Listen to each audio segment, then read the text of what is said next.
So, Metal Mario, a power-up first acquired in Super Mario 64. For a long time, that's what he was. Then, he started showing up without Mario.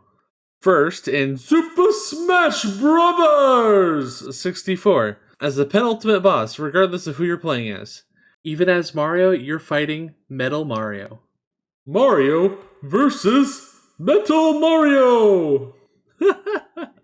In Mario Golf 64, Mario can hit the greens with Metal Mario. It got a little different in Mario Kart 7, though. That's where I think this power-up fully changed into a separate character. Maybe wondering, why? So, Mario Kart 7 has a rival system, where each character has 2 assigned characters that'll be in the top place of races alongside them. And when you look at the chart, something odd immediately jumps out. For Mario, his rivals are Bowser and Metal Mario? Not Wario, not DK, but Metal Mario. Which is odd, right? Mario and Metal Mario are rivals, which thus implies that Metal Mario is not Mario himself. So, what is he? Chapter 1, The Symbiote. Let's go! This relationship to Mario got me thinking. There's a certain superhero that has something similar. Spider-Man.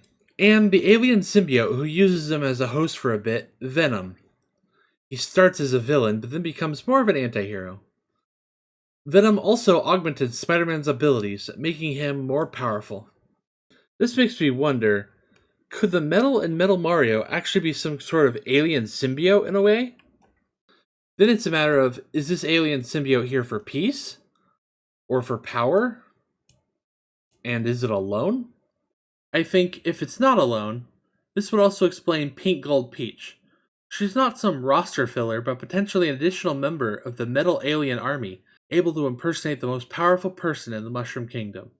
Or, considering one kooky professor, it could also be a clone, considering we already have someone known for making clones of the Mario Bros. Professor E. Gadd. Chapter 2, The Professor! Let's go! So, Professor E. Gadd. He made the brush that lets Bowser Jr. impersonate Mario as Shadow Mario in Super Mario Sunshine.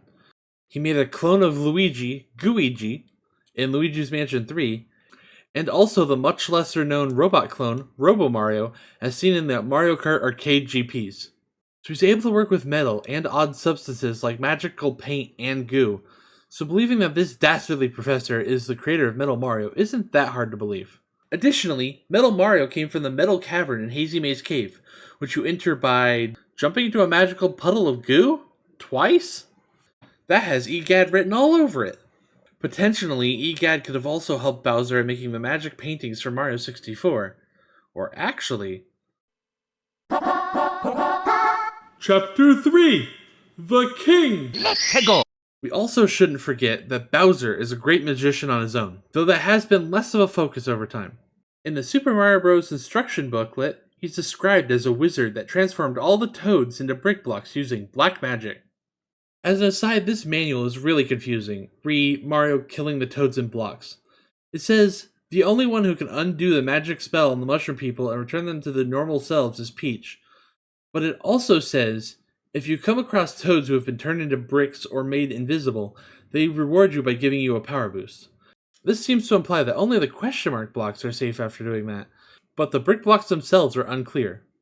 I just wanted to clarify the Mario is killing toads in Super Mario Bros. 1 thing, but now I'm even more confused.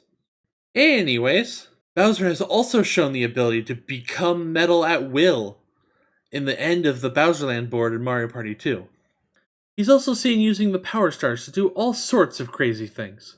And they seem to have limitless potential power. They've made paintings real, given life, made galaxies, and rebuilt the universe. So the idea of Bowser using the stars to make Metal Mario to combat Mario is also a possibility. Bowser could have also made Pink Gold Peach to take over the kingdom in another way. It seems like something he would do. Future game idea, Nintendo? It is interesting that back in Mario Kart 7, Metal Mario's rivals are Bowser and Rosalina for some reason? Maybe just to make it even?